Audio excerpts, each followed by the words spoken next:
মির্জা আব্বাস ভাই কামান দাগিয়েছেন, একদিকে মির্জা ফখরুল আর একদিকে মির্জা আব্বাস, দুই দিকে দুই মির্জা বিরামহীনভাবে সোশ্যাল মিডিয়ার পিছে লাগিয়েছে। বিএনপির Mirza to the power square, এদের সঙ্গে আমাদের বিরোধটা অনিবার্য ছিল, মানে সোশ্যাল মিডিয়া। জুলাই আগস্ট বিপ্লবের মধ্যে দিয়া যে নতুন বাংলাদেশ গড়ার স্বপ্ন আমাদের তরুণ প্রজন্ম দেখতেছে, সেই নতুন বাংলাদেশে মির্জা আব্বাসদের রাজনৈতিক নেতৃত্ব মূল্যহীন হয়ে পড়ছে। যেই বয়সে অবসরে যাওয়া উচিত, সেই বয়সে তার চাইতে অল্প বয়সের লোকদের সাথে দ্বৈরতা লিপ্ত হওয়ার চেষ্টা করাটা নিরেট বোকামি। এই বোকামির মূল্য দিতে হবে মির্জা আব্বাসকে। সরি মির্জা আব্বাস ভাই, আপনার রাজনীতি থেকে অবসরটা গৌরবময় হইতে পারতো, আনন্দময় হইতে পারতো। আপনি লজ্জা আর অপমানের সঙ্গে বিদায় নেবেন, কি আর করা। কাউকে শয়তানে কখনো লাড়ে চারে, আপনারও শয়তানে লাড়ছে। আমি কিন্তু মির্জা আব্বাসকে কিছুই বলি নাই। ওনারা কেউ সরে বাচ্চা বলে গালি দিছে, আমি জানতাম না কে গালি দিছে। ওইটা প্রথম শুনি মির্জা ফখরুলের মুখে। উনি বলতেছেন মির্জা আব্বাসকে সরের বাচ্চা বলছে, কত খারাপ কাজ করিছে। মির্জা ফখরুল আর মির্জা আব্বাস কিন্তু বিরোধ আছে, রাজনৈতিক বিরোধ আছে, এক গ্রুপে না। কিন্তু তারা যারা বিএনপি করেন তারা জানেন। কিন্তু মির্জা ফখরুল তো ছাত্র ইউনিয়ন করার লোক, উনি গিরিঙ্গি কেমন করে করতে হয় এটা ভালো জানেন। উনি কায়দা কইরা মির্জা আব্বাসকে সামনে দিয়ে দিলেন আমাদের। আর মির্জা আব্বাস ভাই কিছু বুঝা না বুঝা আইসা শুরু করলেন ব্যাটিং করা। মানে যে গালিটা মির্জা ফখরুল দিতে পারবে না, সেটা মির্জা আব্বাসকে দিয়ে দেওয়াইলেন আর কি। এটা গিরিঙ্গি আর কি, ছাত্র ইউনিয়নের গিরিঙ্গি। আমি বুঝতে পারি এই সমস্ত। আচ্ছা মির্জা আব্বাস ভাই, আপনি বলেন আমি কি ভুলটা বলছি? আমি বলছি বারাক ওবামা যখন আমেরিকার প্রেসিডেন্ট, তখন তাকে ফিলিপাইনের প্রেসিডেন্ট বেশ্যার বাচ্চা বলে গালি দিছিল। আর বারাক ওবামা সেটাকে হজম করছে। আপনি একজন পলিটিশিয়ান হয়ে সেটা হজম করতে পারবেন না কেন? আমি তো নিউজটা দেখাইছিলাম, আমি তো মিশা নিউজ দেখাই নাই, তাই না? আপনি গালি খাইতে চান না, তাহলে রাজনীতিতে আসছেন কেন? মসজিদের ইমাম হন, কেউ গালি দিবে না। হিমালয়ে গিয়ে সন্ন্যাসী হন, কেউ গালি দিবে না। নবী রাসূলদের গালি দেয় মানুষ, আল্লাহর খোদাকে গালি দেয় মানুষ। আপনি কোন বালেশ্বর বালহরিদাস পালাচ্ছেন, আপনারা গালি দেওয়া যাবে না? প্রেসিডেন্ট ম্যাকরনের তো থাপ্পড় মারে, আপনি চর থাপ্পড় খাবেন, আপনারা রাজনীতিবিদরা গালি খাইবেন। এটা সহ্য করতে হবে, এটাই নতুন বাংলাদেশ। এবার আসেন আমরা ওনার বক্তব্যটা আলাদা আলাদা করে শুনি। জর্জ মিল্টন বকা দিয়েছে আমাকে, সেটাকে সমর্থন করেছে পিনাকি। অর্থাৎ জর্জ মিল্টন যে ভাষা আমাকে বকা দিয়েছে, পিনাকি সমর্থন করেছে। আমি বলতে চাই যে ওরা সবাই একই বংশের, একই গোত্রের সন্তান। কোনো ভদ্রলোককে এভাবে গালি দিতে পারে না। আমি ঢাকার মানুষ, আমি ইচ্ছা করলে ওরা যে ভাষা গালি দেয় তার চেয়ে জঘন্য ভাষা গালি দিতে পারি। কিন্তু আমার বাপ মা, আমার পরিবার এটা আমাকে শেখায় নাই। ওরা যেটা বলছে এবং বলেছে এটা ওদের পরিবার থেকে শেখানো, ওরা ওই পরিবার থেকে করে আসছে, শুকরের জাত। এটা নিয়ে বিশ্বব্যাপী আমার দেশে এবং বিদেশে আমার কিছু ভাইয়েরা আছে যাদের বাপ মায়ের কোনো ঠিক আছে বলে আমার মনে হয় না, যাদের অ্যাকচুয়ালি জন্মের ঠিকানা আছে বলে আমার মনে হয় না। ওদের কথা বলার স্বাধীনতা আছে, ওরা আমাকে গালিগালাজ করার স্বাধীনতা আছে, আর আমি একটা সত্যি কথা বলতে পারবো না, সেই স্বাধীনতা আমার নাই। উনি বলছেন জন্মের ঠিক নাই। আব্বাস ভাই, দুনিয়ার সব প্রাণী একই পদ্ধতিতে জন্মায়। আর একটা পদ্ধতি আছে টেস্ট টিউব বেবি, ওইখানে কেউ কাউরে লাগায় না। তো ঠিক পদ্ধতি কোনটা মির্জা আব্বাস ভাই? আর আপনি কোন পদ্ধতিতে জন্মাইছেন? আর আপনি যে পদ্ধতিতে জন্মাইছেন সেটা যে ঠিক, সার্টিফিকেট আপনারা কে দিছে? হ্যাঁ, তবে আপনি দাবি করতেই পারেন যে আপনারা যারা গালি দেয় তারা বৈধ বাবা মায়ের সন্তান না। আমার অনুমান আপনি সেটাই বলছেন, বৈধ পিতামাতার সন্তান না হইলে সে গালিবাজ হয়। আপনার এই অনুমানেরও কোনো ভিত্তি নাই। আপনার কি জানা আছে যে লিওনার্দো দা ভিঞ্চি, হ্যাঁ চেনেন? আপনার চেনার কথা না অবশ্য, ও বৈধ পিতামাতার সন্তান না কিন্তু। এমনকি শেক্সপিয়ার চিনেন? আপনার চেনার কথা না। চার্লস ডিকেন্স চিনেন? আলেকজান্ডার দ্য গ্রেট, কেউই বৈধ পিতামাতার সন্তান না।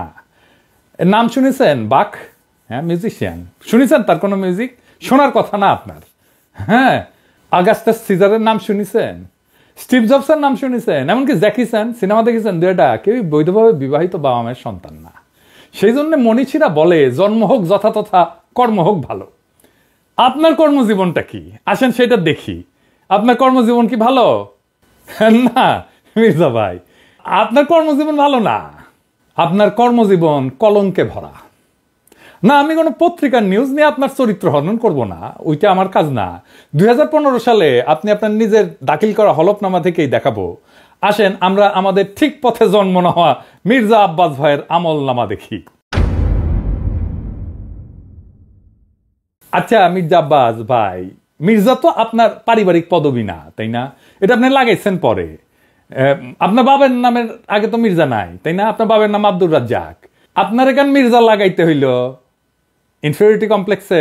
এলিট হইতে চাইছেন, নতুন বাংলাদেশের এলিট হইতে চাইছেন না। টাকা পয়সা হয়েছে, এখন মির্জা না থাকলে ক্যাঙ্কা হয়, অসুবিধা নাই। বাঙ্গুল্যান্ডে এভাবেই সব এলিট গড়ে উঠছে, ওই যে সোহরাওয়ার্দীর বডিগার্ড থেকে। আচ্ছা যাই হোক, মির্জা আব্বাস তো একটা ব্যাংকের মালিক, জানেন তো? ঢাকা ব্যাংক 1995 সালে ব্যাংকটা প্রতিষ্ঠিত হয়, মির্জা আব্বাসই প্রতিষ্ঠাতা। এই ঢাকা ব্যাংকটা দেশের প্রথম দিকের বেসরকারি মালিকানায় প্রতিষ্ঠিত ব্যাংকগুলোর মধ্যে অন্যতম ব্যাংক। কোনো সমস্যা হয়নি। অনেক ব্যাংকের সমস্যা হয়েছে, জয় বাংলা হয়ে গেছে হাসিনার আমলে। মির্জা আব্বাসের ব্যাংকে কোনো সমস্যা হয়েছে? হয় নাই। হ্যাঁ, তো ব্যাংক প্রতিষ্ঠার টাকা পেলেন কেমনে মির্জা আব্বাস ভাই? আপনার ফ্যামিলি কি জমিদার ছিল? আপনার আব্বা কি করতেন? আসেন আমরা এবার দেখি ওনার আব্বা কি করতেন। ওনার আব্বা মতিঝিল সরকারি উচ্চ বিদ্যালয় বা মতিঝিল সেন্ট্রাল গভর্নমেন্ট স্কুল হিসেবে যেটা পরিচিত, ওই স্কুলের দপ্তরে ছিলেন। ডং ডং ডং ডং ডং ডং কইরা ঘন্টা বাজাইতেন। কি মির্জা আব্বাস ভাই, খারাপ লাগলো? হ্যাঁ, দপ্তরের কাজ খারাপ না, সম্মানের কাজ। কিন্তু আপনি যে কাজ করতেছেন সেটা সম্মানের না। দপ্তরের কাজের পাশাপাশি আপনার ওই স্কুলের সামনে মসজিদের সাথে একটা ছোট্ট পুরীর দোকান ছিল। পুরি বানাইতেন আপনার আব্বা, ওই পুরীর দোকান চালাইতেন। ওই সিপার পুরীর দোকানের জমিটাও ছিল রেলের। এখনো আপনি রেলের জায়গা দখল করে বাসা বানায় বসবাস করছেন। হয়তো পরের জায়গা, পরের জমি, ঘর বানাই আমি রই। আমি তো ভাই জমির মালিক নই। দপ্তরি থাকাতে কোনো অপরাধ না, লজ্জারও না। কিন্তু ওই অবস্থা থেকে ব্যাংক মালিক হওয়ার জার্নিটা আমরা বুঝা দেখতে চাই। কেমনে বাংলাদেশের এলিট তৈরি হয়েছে, কেমনে বাংলাদেশের পলিটিশিয়ানরা তৈরি হয়েছে, কেমনে বাংলাদেশের রাজনীতিতে দুর্বৃত্তায়ন হয়েছে। 1991 সালে প্রথম এমপি হন মির্জা আব্বাস। তারপরে কিছুদিনের মধ্যে ঢাকার মেয়র, আর 4 বছরের মধ্যে ব্যাংক মালিক। এমপির বেতন কত মির্জা ভাই? মন্ত্রীর বেতন কত? 1-1.5 লাখ টাকা সেই সময় মাসে, তাই না? তো কোন জাদুর কাঠি পাইলেন যে ব্যাংক বানানোর টাকা পাইছেন? এমপি হওয়ার আগে কি করতেন আপনি? আপনি ছিলেন কমিশনার। কমিশনারের বেতন কত? আপনার বৈধ ব্যবসা কি ছিল? বৈধ ব্যবসা ছিল ওই অঞ্চলে শাহজাহানপুরের গরুর হাটের ইজারা নিতেন আপনি।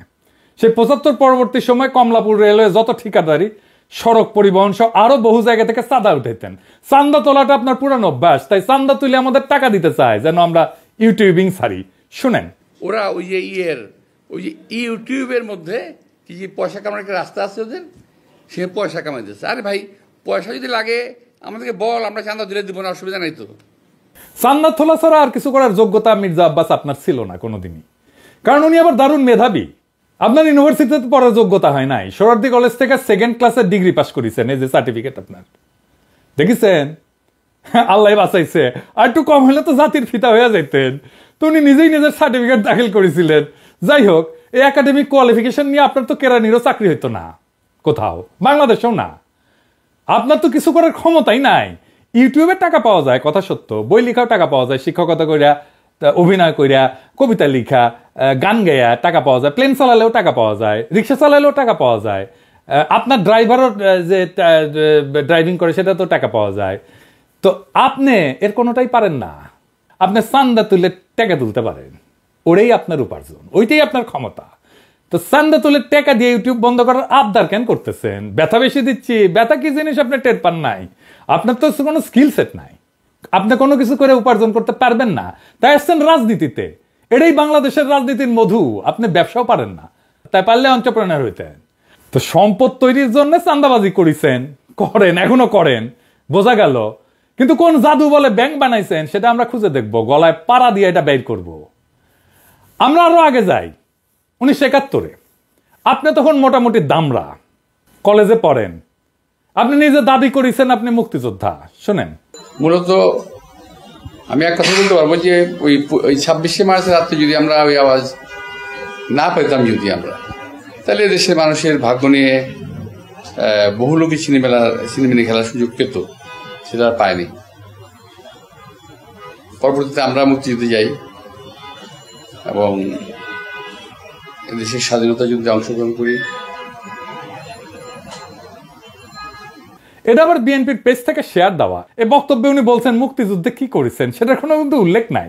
25শে মার্চে কি হয়েছে, শাহজাহানপুরে ওনার বাসা থেকে কি দেখেছেন, ওইটুকুই শুধু বলতে পারেন, তার বাইরে আর যাইতে পারেন না। তার বাইরে গেলে জিয়াউর রহমান মুক্তিযুদ্ধের ঘোষণা অমুক তমুক ওই জায়গায় চলে যান। উনি কোথাও মুক্তিযুদ্ধ করেন নাই। কোন সেক্টরে যুদ্ধ করেছেন, কোথায় ট্রেনিং নিছেন, কারা ছিল সহযোদ্ধা, মিছা কথা কইতে লজ্জা লাগে না মির্জা আব্বাস? এটা চেনেন? 1971-এ পাকিস্তানি বাহিনী তার নাম শুনলে কাপড় নষ্ট করে ফেলতো। ঢাকার গেরিলা মুক্তিযোদ্ধা সাদেক হোসেন খোকার দলের। আমি তার কাছ থেকে জানছি আপনি মুক্তিযুদ্ধ করেন নাই।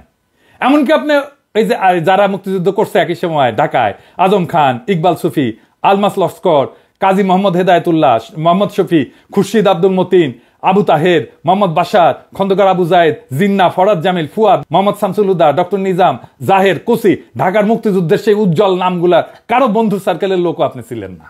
1971-এ মুক্তিযুদ্ধের যাওয়ার সাহস হয় নাই, আজ আসছেন 71 বাঁচাইতে, দ্বিতীয় স্বাধীনতাকে অস্বীকার করতে। বাহ বাহ, চমৎকার চমৎকার। আর এক জাফর ইকবাল রাজনীতিতে আবার বলছেন আমরা নাকি হাসিনারে যারা সমর্থন করছে সে ব্যবসায়ীদের বিরুদ্ধে কিছু বলি না। শুক্রের গ্রুপ ওরা কিন্তু দেখেন, ওরা শুধু রাজনীতিবিদদের পিছনে লেগেছে, কিন্তু যারা নাকি এই যে হত্যাকাণ্ড ঘটালো, এই যে ছাত্রদের হত্যাকাণ্ডটা ঘটালো, একটা বিশাল একটা ব্যবসায়ী গ্রুপ আছে না? আপনারা দেখেন না 3 তারিখে, 3 তারিখে আগস্টের 3 তারিখে যারা হাসিনার সঙ্গে দেখা করেছিল, মিটিং করেছিল এবং বিভিন্ন ভাষায় তাকে এমনভাবে কথা বলেছিল যে হাসিনা খুন করতে উৎসাহিত হয়েছিল, তাদেরকে এমনভাবে প্রভোগ করা হয়েছিল যে হাসিনাকে খুন করতে উৎসাহিত করা হয়েছে। সেই লোকগুলোর সম্বন্ধে তারা কিছু বলে না, তারা কিছুই বলে না, তার মুখে কোনো শব্দ নাই। তো মির্জা আব্বাস কি শুক্রে 8 দিন হইলে আমার ভিডিও দেখেন, পিনাকি কাউরে ছাড়িছে। হাসিনা যখন ক্ষমতায় তখন একটা এপিসোডই করছে আলাদা করে ফ্যাসিবাদের সমর্থক ব্যবসায়ীদের, এডিটর সাহেব দেখে দেন না কিছু এক না ওটা থেকে। এফবিসিসি এর একটা কনফারেন্স আছে, সেইখানে বাংলাদেশের ব্যবসায়ী নেতারা হাসিনাকে সামনে রেখা নানাভাবে তেল দিছে, শেখ হাসিনার নামে জয়ধ্বনি দিছে, গানের কলি ব্যবহার করে হাসিনার মন পাওয়ার চেষ্টা করছেন। হাসিনাকে যারা উৎখাত করতে চায় তাদের দেখে নিবে বলছে হাসিনাকে যারা উৎখাত করতে চায় তাদের ঠেকায় দিতে বাংলাদেশের ব্যবসায়ীরাই যথেষ্ট। জয় শেখ হাসিনা, জয় শেখ হাসিনা। সালমান ভাই রাঘব আমাকে বলছে বলার জন্য, হ্যাঁ শেখ হাসিনা সরকার, শেখ হাসিনা সরকার, শেখ হাসিনা সরকার। কিন্তু হাসিনা যাওয়ার পরে আপনার সামনে কেন সময় টিভির মাইক্রোফোন এডিটর সাহেব বড় কইরা দেখান, মাথার উপরে কেন চ্যানেল 24 এর লোগো? ওরা কি আপনার দুলাভাই লাগে নাকি আপনার চান্দা দেয়? আবার শোনেন বলতেছে আমরা নাকি সবার পিছিয়ে লাগি।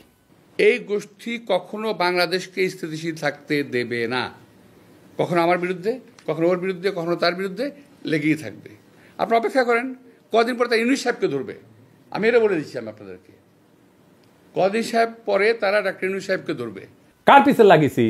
ইন্ডিয়ান লেসপেন্সারি যারা করে তাদের পিছে লাগিয়েছি। প্রফেসর ইউনূসের পিছেও নাকি আমরা লাগবো, অবশ্যই লাগবো যদি প্রফেসর ইউনূস ইন্ডিয়ান লেসপেন্সারি করে। ইন্ডিয়ান লেসপেন্সারি বাদ দেন, তারপরে আইসেন আলাপ করতে। আমাদের কাছে খবর আছে, বুঝছেন, সব খবর আছে। কি করিছেন হাসিনার আমলে, কেমনে কারে ম্যানেজ করিছেন, সব খবর আছে। আপনাদের দলের লোকেরা বলে সোশ্যাল মিডিয়া কিছু না, মাঠের রাজনীতি, ভোটের রাজনীতি আসল। হ্যাঁ আসেন সোশ্যাল মিডিয়া নিয়ে কি করে বিএনপি দেখি।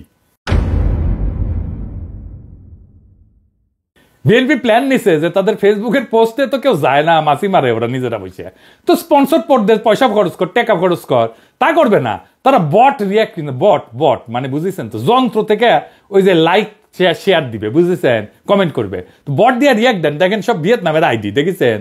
হ্যাঁ আপনারা বিএনপির পোস্ট দেখবেন যে হাজার হাজার লাভ রিয়াক্ট পড়িছে, ভালোবাসা রে বন্যা বয়ে যাইতেছে, আপনারা প্রভাবিত হয়ে যাবেন। আরে বাপরা সর্বনাশ, ভালো কাজ করিছে তো, ভালো কথা, আমি একটা লাভ রিয়াক্ট দিয়ে দিই। মানুষের সাথে এরকম প্রতারণা করতে পারে কেউ? আওয়ামী লীগ এরকম প্রতারণা করে নাই জনগণের সাথে, বিএনপি যেটা করছে দেখেছেন। এটাই আপনাদের জার্নি, এটাই বাংলাদেশের রাজনীতি, এরাই হয় মন্ত্রী, দলের শীর্ষ নেতা, আর একাডেমিক যোগ্যতায় কেরানি হয়ে যার জীবন পার করার কথা ছিল সে হয় মন্ত্রী। যার উপার্জনের ধান্দাই হইতেছে কিভাবে অন্যরে ঠকাবে, আরেকজনকে অতিরিক্ত সুবিধা দেবে, অন্যরে বঞ্চনা করবে বা ভয় দেখায় উপার্জন করবে, চান্দা নেবে। আমি যদি 1 টাকা ইউটিউবে উপার্জন করি না, সেটা আমার ইনকাম ট্যাক্সের ফাইলে আছে, এটা আমার বৈধ উপার্জন। আমি 1 টাকা যদি খরচা করি ওটাও দেখাইতে পারবো আমি কিভাবে এই 1 টাকা উপার্জন করছি। আপনি জিন্দেগিতে দেখাইতে পারবেন না কিভাবে আপনি ব্যাংক বানানোর টাকা পাইছেন, জিন্দেগিতে পারবেন না, চ্যালেঞ্জ দিলাম আপনাকে। আপনার বৈধ উপার্জন কি? আপনি নিজেই ঘোষণায় বলছেন বাড়ি ভাড়ার টাকা আর ব্যাংকে রাখা সঞ্চয়পত্র। বাড়ি ভাড়ার টাকা পেট চালান, বসে বসে খান, আর ব্যাংকে রাখা সঞ্চয়পত্র ওইটি থেকে সুদ আসে। এটা হইতেছে আপনার উপার্জন। তাও এটা আজকের কথা না, 10 বছর আগের কথা। লজ্জা লাগে না আপনার? হ্যাঁ, আমার প্রত্যেকটা পয়সা হালাল, আপনার প্রত্যেকটা পয়সা হারাম। আপনি দাবি করতে পারবেন আপনার প্রত্যেকটা পয়সা হালাল? পারবেন না। বুকে হাত দিয়া বলবেন, আল্লাহর কসম কাইটা বলবেন, দেখাই দেবেন আপনার উপার্জন কিভাবে হয়েছে, কেমনে আপনি ব্যাংক করছেন। আপনি কাউরে না কাউকে বঞ্চনা করে সুবিধা দেওয়া ভয় দেখায় যে টাকা উপার্জন করছেন, সে উপার্জনের টাকা দিয়ে ক্যাডার পালেন, সে ক্যাডার ভোটে জিতায়, আর অনুপার্জিত টাকায় ভোট কিনা এমপি হয়ে যান আপনি। আপনার দলের লোকেরা ভোটের কথা বলে, ভোটের কথা গপ্প শুনেন না আমাদেরকে। নমিনেশন কিনতে হয় পার্টি থেকে চান্দা দিয়া, তারপরে টাকা ছিটায় ভোট কিনতে হয়, কেন্দ্র দখল করতে হয়, জাল ভোট দিতে হয়। এই দিয়েই চলছে এতদিন। ভোটের শক্তির রোয়াব দেখায়েন না, ওই রোয়াব আমরা ফুটে করে দিতে পারি। জুলাই বিপ্লবের আকাঙ্ক্ষা ছিল এই বন্দোবস্তের পরিবর্তন, সত্যিকারের মেধাবীদের দিয়ে রাষ্ট্র চালানো। আপনার কোনো স্কিল নাই মন্ত্রী হওয়ার, আপনি রাষ্ট্র জিনিসটাই বুঝেন নাই, আপনি রাজনীতিও বুঝেন নাই। ক্ষমতা আপনার কাছে টাকা উপার্জনের মৌকা, আর কিচ্ছু না। মির্জা ফখরুল বলছেন আমরা কোথায় নিয়ে যেতে চাই দেশকে, শুনেন। সোশ্যাল মিডিয়াতে কিছু নতুন নতুন আমি বলি কুতুব আবির্ভূত হয়েছে, তারা বাংলাদেশকে কোথায় নিয়ে যেতে চায় আমি জানি না। আমরা দেশ থেকে ফ্যাসিবাদের সমস্ত কলঙ্ক চিহ্ন মুছবো, আমরা বাংলাদেশে ভারতের তালুকদারি বন্ধ করব চিরতরে, আমরা বাংলাদেশে একটা সাম্যের ইনসাফের রাষ্ট্র করব। আপনারা মির্জা ফখরুল সেই স্বপ্নের সামনে বাধা হয়ে দাঁড়ায় আছেন। দেশের জনগণ জানে, বুঝতে পারে প্রফেসর ইউনূসকে কেন তাড়ানোর চেষ্টা করতেছেন, কেন দ্রুত নির্বাচন চান। জনগণের জন্য প্রফেসর ইউনূসের এই অতি অল্প সময়ের শাসন হয়ে থাকবে একটা স্বপ্নের মতো, এক অলিক সম্ভাবনার মতো, এক বিদ্যুৎ চমকের মতো সময়। তারপর বাংলাদেশ আবার ফিরে যাবে আপনাদের সেই আদিম জমিদারি ব্যবস্থায়, আপনাদের সেই মাফিয়া শাসনে। আবার কালো টাকা এবং পেশি শক্তির মাস্তানেরা গাড়িতে পতাকা ওড়ায় ঘুরবে, হেলিকপ্টারে চড়বে, দলীয় মাজারের খাদেম আবার আমাদের ভয়ে ভয়ে বাঁচতে হবে। ক্ষমতার অঙ্গুল হেননের নিয়ত নির্দিষ্ট হবে আমাদের মতো ছোটখাটো মানুষদের। আমরা জানি আমাদের দাসের জীবন, আমরা পুতুল নাচের রীতি কথার দুর্ভাগ্য পীড়িত জাতি, সমাজের সবচেয়ে অযোগ্য, অশিক্ষিত, দাম্ভিক, অসৎ মানুষের বড় গলা শোনা ভয়ের রাজ্যে জীবন মৃত আমরা জানি আপনাদের বশংবৎ কোটাল পুত্রের ভিন্ন মতের আগাছা কেটে ফেলার অভিযানে আমরা যে কোনো সময় কচু কাটা হয়ে যেতে পারি। আমাদের জীবন মিথ অফ সিসিফাস। সিসিফাসের গল্প জানেন?